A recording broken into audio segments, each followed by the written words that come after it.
Selamat datang di channel Alur Donghua. Sebelum menonton, silahkan subscribe, biar Mimin tambah semangat update-nya.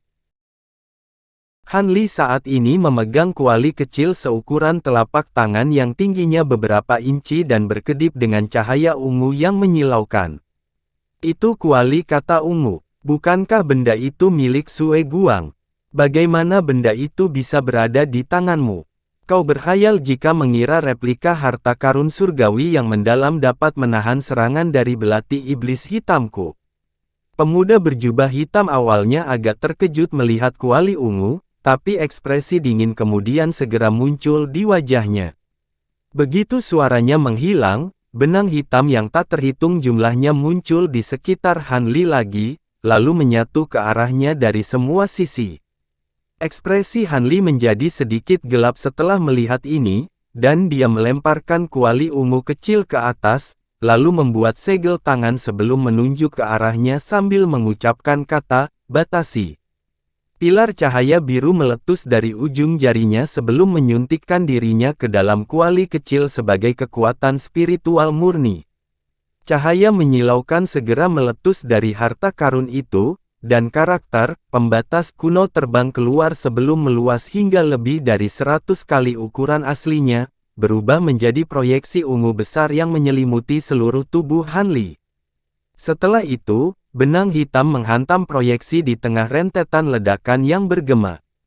Cahaya hitam dan ungu terjalin, dan benang hitam secara alami sangat kuat, tetapi kuali kata ungu juga merupakan salah satu replika harta karun surgawi yang paling kuat yang ada. Selain itu telah sepenuhnya disempurnakan oleh Han Li, dan sekarang setelah dia melepaskan kekuatan penuhnya, proyeksi ungu yang dilepaskannya telah mengambil bentuk kristal yang substansial. Benang hitam adalah serangan yang dilepaskan oleh harta karun surgawi yang mendalam, tapi itu hanya percobaan serangan yang dilepaskan oleh pemuda berjubah hitam, sehingga proyeksi ungu mampu menahan mereka. Ekspresi pemuda berjubah hitam itu tetap tidak berubah setelah melihat ini, tetapi cahaya dingin muncul di matanya. Pada saat yang sama, cahaya hitam melintas dari tangannya yang memegang pedang. Di saat berikutnya, suara melengking yang tajam terdengar dari proyeksi rune ungu raksasa. Benang hitam sedikit bergetar saat kekuatannya meningkat lebih dari 2 kali lipat, dan proyeksi ungu yang tampaknya tidak bisa dihancurkan benar-benar hancur, memungkinkan benang hitam terus menyatu ke arah Han Li. Ekspresi Han Li berubah drastis setelah melihat ini, dan dia beralih ke segel tangan lain untuk mencoba dan melepaskan salah satu dari kemampuan kuali kata ungu, tapi itu sudah terlambat. Pekikan sedih terdengar dari kuali ungu kecil, diikuti oleh retakan yang tajam, dan itu meledak menjadi bola cahaya ungu. Apa yang tersisa dari proyeksi rune ungu juga langsung menghilang, membuat Han Li benar-benar rentan terhadap benang hitam yang mendekat. Ekspresi Han Li semakin gelap saat dia segera mengepalkan tinjunya dan melepaskan raungan yang menghancurkan bumi. Rune hitam yang tak terhitung jumlahnya melonjak keluar dari tubuhnya, lalu terwujud menjadi baju zirah hitam pekat. Pada saat yang sama, proyeksi tubuh emas dengan 3 kepala dan 6 lengan muncul di belakangnya di tengah kilatan cahaya keemasan. Proyeksi menyapu 6 lengannya di udara, dan bola cahaya keemasan meletus dari masing-masing tangannya sebelum menyatu membentuk pusaran emas besar. Ledakan keras terdengar dari dalam pusaran, dan rune emas yang tak terhitung jumlahnya meletus, berubah menjadi semburan kekuatan besar yang menyapu benang hitam yang menyatu. Sementara itu, cahaya keemasan melonjak di atas permukaan proyeksi, dan mengambil bentuk yang substansial. Baju besi emas yang tidak jelas muncul di sekujur tubuhnya, dan segera memposisikan di depan Han Li. Tubuh emas itu kemudian membuka 6 mata emasnya yang tanpa ekspresi sebelum mengayunkan tangannya dengan cepat di udara, langsung melepaskan proyeksi kepalan emas yang tak terhitung jumlahnya yang menyapu ke segala arah. Adapun Han Li sendiri, dia menginjakkan kaki ke ruang di bawahnya dan mendorong dirinya ke belakang seperti anak panah yang melaju kencang. Pada saat yang sama, busur petir emas yang tak terhitung jumlahnya muncul dari sayap badai petirnya, kemudian berubah menjadi bola petir emas yang meluncur langsung ke arah benang hitam. Secara bersamaan, cahaya biru menyala dari dalam lengan baju Han Li, dan 72 pedang terbang kecil melonjak dalam hiruk-pikuk. 72 garis pedang biru Qi, yang menyatu untuk membentuk proyeksi gunung pedang biru besar. Suara angin menderu dan gemuruh guntur terdengar dari proyeksi, dan menabrak bagian jaring hitam yang berada di belakang Han Li. Ledakan yang menghancurkan bumi terdengar saat matahari biru yang gemilang muncul di dalam jaring hitam, mengirimkan fluktuasi energi yang hebat melonjak di udara. Semua bola petir emas juga menghilang ke matahari biru dalam sekejap, menciptakan bola cahaya pijar saat serangkaian ledakan terdengar di ruang terdekat. Ekspresi terkejut muncul di wajah pemuda berjubah hitam itu untuk pertama kalinya saat melihat ini. Mata Patriark Long menyala, dan dia buru-buru mentransmisikan suaranya ke arah wanita dari keluarga Ye dan Bai Qi, menyuruh mereka melarikan diri sebelum melarikan diri sebagai seberkas cahaya keemasan sendiri. Tentu saja, dia tidak melakukan ini karena kebaikan hatinya, dia hanya berharap bahwa akan ada kesempatan yang lebih besar bagi dirinya sendiri untuk berhasil melarikan diri jika mereka semua melarikan diri sekaligus. Wanita dari keluarga Ye segera mengepakkan sayapnya yang berapi-api setelah mendengar transmisi suara ini, terbang ke arah yang berbeda. Sebaliknya, Bai Qi hanya diam di tempat, tidak menunjukkan niat untuk melarikan diri. Patriark Long agak bingung melihat ini, dan dia mempercepat lebih jauh, menempuh jarak lebih dari 10.000 kaki hanya dengan beberapa kilatan. Dalam sekejap mata, dia telah mencapai penghalang lampu hijau di atas lembah dan hendak terbang keluar darinya. Sementara itu, peri Ye juga telah mencapai tepi lembah dan tiba-tiba menghilang keluar angkasa, melepaskan kemampuan spasial untuk memindahkan dirinya keluar dari penghalang cahaya. Jika mereka bisa keluar dari lembah dan melarikan diri ke arah yang berbeda, ada peluang bagus bahwa setidaknya salah satu dari mereka akan mampu bertahan. Anehnya, pemuda berjubah hitam itu tidak berusaha menghentikan mereka. Sebaliknya, dia hanya memandang dengan seringai mengejek di wajahnya. Pada saat Patriark Long bersentuhan dengan penghalang cahaya, dentuman tumpul terdengar, dan dia dipukul mundur seolah-olah dia telah menyerang benteng yang tak tertembus. Patriark Long dengan cepat memantapkan dirinya, tetapi hatinya benar-benar tenggelam dalam situasi putus asa ini. Dalam keadaan normal, dia yakin bahwa dia akan dapat menemukan cara untuk menembus batasan ini, tetapi jelas bahwa ini tidak mungkin dilakukan di hadapan leluhur suci. Pada saat yang sama, wanita dari keluarga Ye, yang baru saja menghilang keluar angkasa, terpaksa muncul kembali di depan penghalang cahaya. Dia dengan panik melepaskan beberapa jenis teknik rahasia spasial untuk melewati penghalang cahaya, semuanya sia-sia, dan semua warna terkuras dari wajahnya. Tiba-tiba, raungan kera bergemuruh terdengar di udara di atas kolam, dan dua ledakan keras terdengar saat cahaya menyilaukan di sana memudar untuk mengungkapkan dua tornado dan sosok hitam besar. Sosok hitam raksasa itu dengan cepat melompat mundur dan muncul beberapa ratus kaki dari lokasi aslinya, menampakkan dirinya sebagai kera emas lapis baja hitam yang tingginya lebih dari 100 kaki, memegang gunung biru dan gunung hitam di tangannya.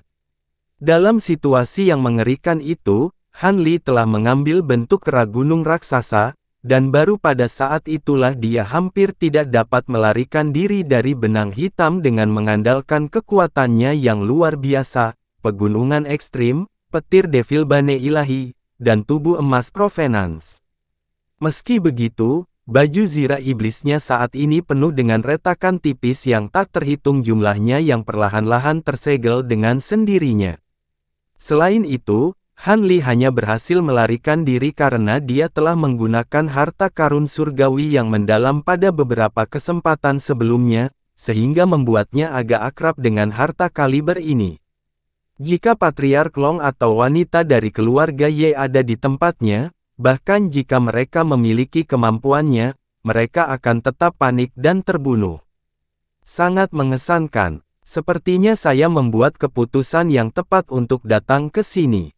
Saya tidak hanya bertemu boneka abadi Vol, ini adalah pertama kalinya saya melihat manusia yang mampu mengembangkan garis keturunan roh sejati sedemikian ekstrim. Kamu memiliki lebih dari satu garis keturunan roh sejati di dalam tubuhmu, kan? Tunjukkan padaku kemampuan lain apa yang kamu miliki. Jika tidak, aku akan melepaskan hampir setengah dari kekuatan belati setan hitamku dalam serangan berikutnya, dan itu akan sangat sulit bagimu untuk bertahan hidup. Adapun kalian berdua, menyerahlah untuk mencoba melarikan diri. Pulau ini dikenal sebagai Pulau Roh Pahit, dan lembah ini adalah lembah perangkap roh. Semua makhluk alam roh yang memasuki tempat ini ditakdirkan untuk dihancurkan. Pemuda berjubah hitam itu terkekeh sambil mengacungkan pedang hitam raksasanya. Kakak Long, Peri Ye, jika kita menggabungkan kekuatan kita, kecil kemungkinan kita bisa keluar dari sini hidup-hidup. Jika tidak, kita akan terbagi dan ditaklukkan. Rekan Taoist Bai, aku tidak tahu apa yang kamu rencanakan, tetapi apakah kamu benar-benar berpikir kamu akan dapat bertahan dari cobaan ini sendirian? Kata kera emas meraung dengan suara menggelegar. Patriark Long merenungkan situasi hanya sesaat sebelum terbang menuju Han Li dengan ekspresi gelap. Wanita dari keluarga Ye juga mengepakkan sayapnya dan menghilang ke udara tipis mengikuti keraguan singkat.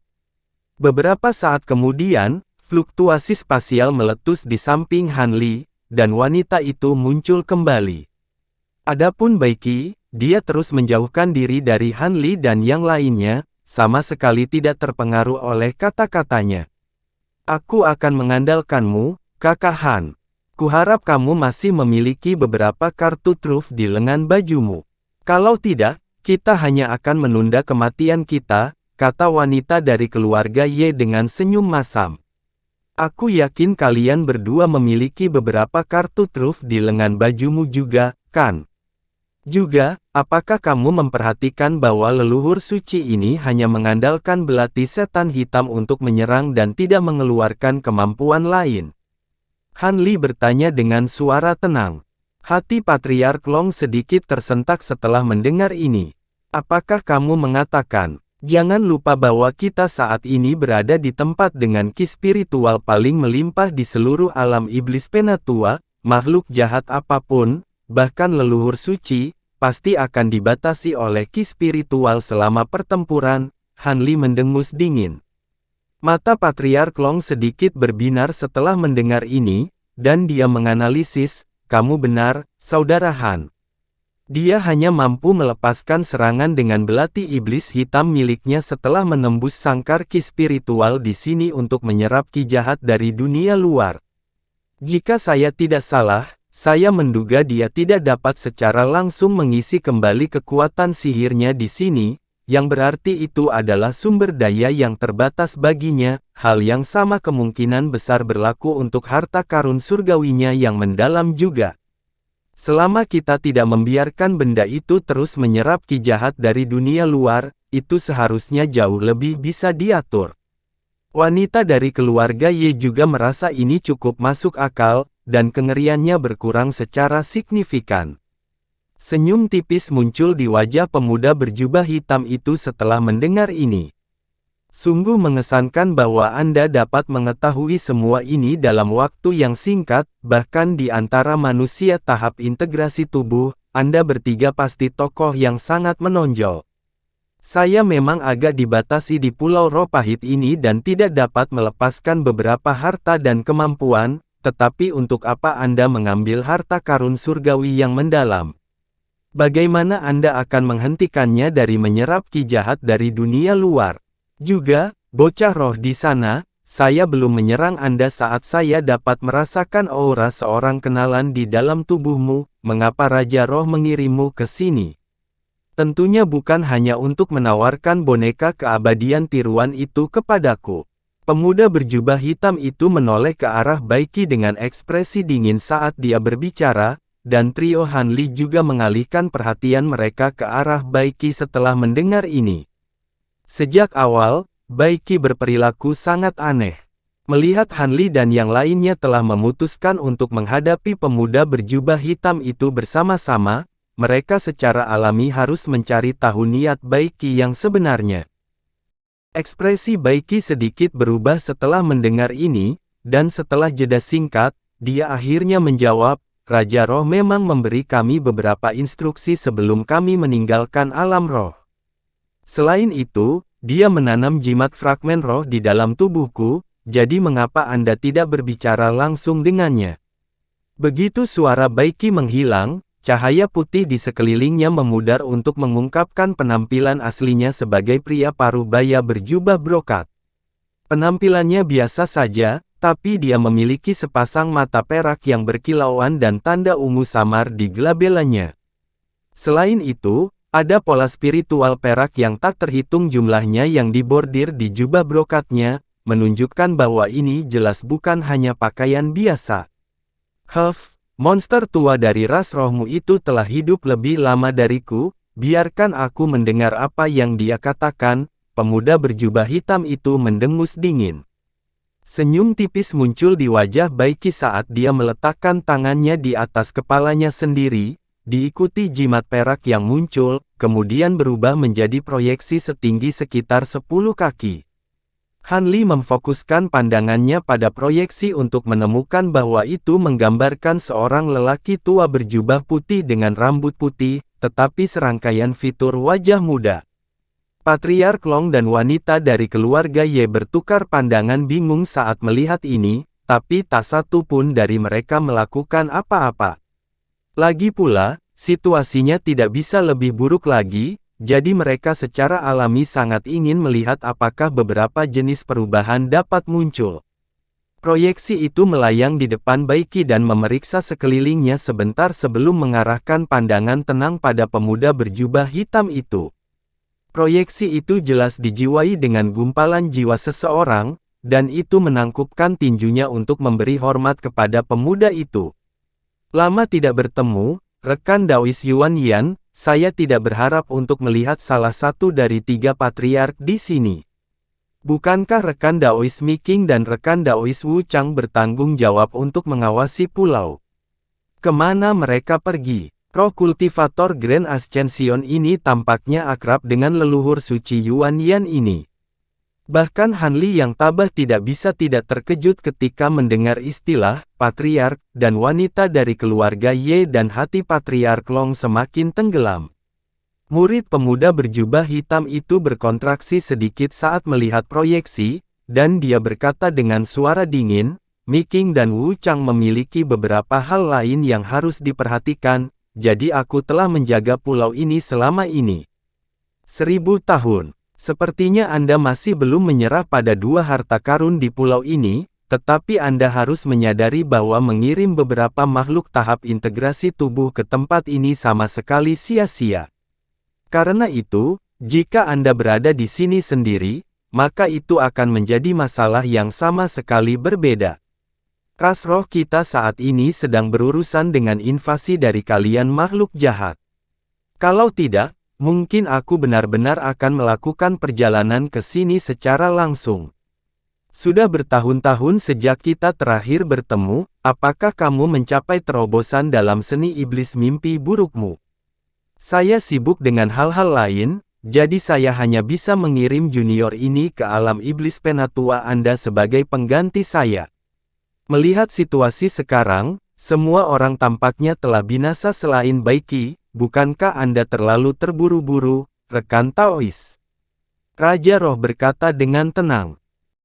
Kamu seharusnya senang aku membiarkan salah satu juniormu hidup, jika kamu terus mengatakan omong kosong yang tidak berguna, jangan salahkan aku karena membunuhnya juga. Pemuda berjubah hitam itu berkata dengan tidak sabar. Kemarahanmu tidak berubah sama sekali dibandingkan dengan ketika kita terakhir bertemu puluhan ribu tahun yang lalu. Baiklah, biarkan aku singkat saja, aku ingin menukar sesuatu dengan kesempatan untuk juniorku ini untuk mendapatkan teratai roh bersih, dan masuk ke kolam pembersih roh, maukah Anda terbuka untuk ini, rekan Daois?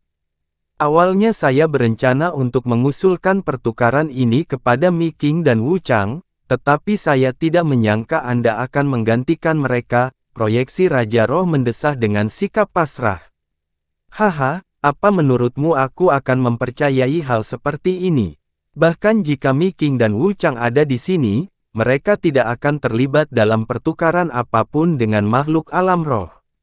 Baiklah, jika hanya itu yang ingin kau katakan, maka aku akan kirim juniormu ini dalam perjalanan, aku akan mengambil gumpalan jiwamu ini juga. Pemuda berjubah hitam itu benar-benar tidak yakin, dan dia mengangkat pedang raksasa di tangannya lagi saat senyum dingin muncul di wajahnya. Patriark Long dan wanita dari keluarga Ye segera bersiap untuk berperang, dan tatapan waspada juga muncul di wajah Han Li.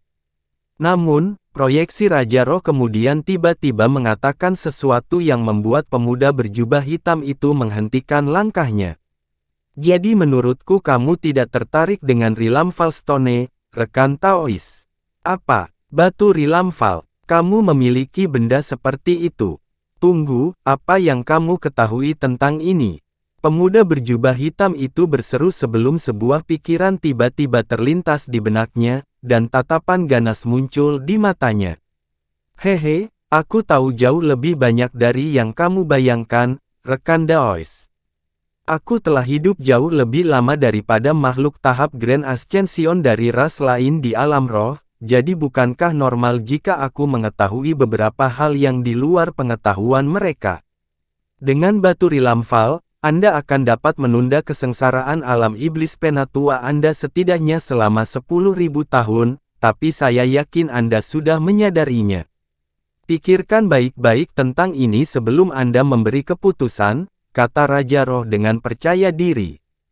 Pemuda berjubah hitam itu mulai merenungkan proposal dengan ekspresi kontemplatif sementara trio Han Li memandang dengan bingung, mencoba menguraikan apa yang dimaksud dengan percakapan mereka. Saya telah berspekulasi sejak lama bahwa Anda pasti bukan makhluk dari alam roh, mengingat Anda mengetahui rahasia penting dari alam suci kita, sepertinya kecurigaan saya telah dikonfirmasi. Itu sayang sekali. Pemuda berjubah hitam itu menggelengkan kepalanya dengan lembut saat dia berbicara.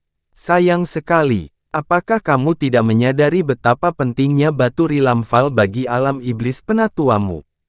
Raja Roh bertanya ketika alisnya sedikit berkerut karena kebingungan. Sayang sekali kamu bertemu denganku, dan kamu seharusnya tidak mengungkapkan ini padaku.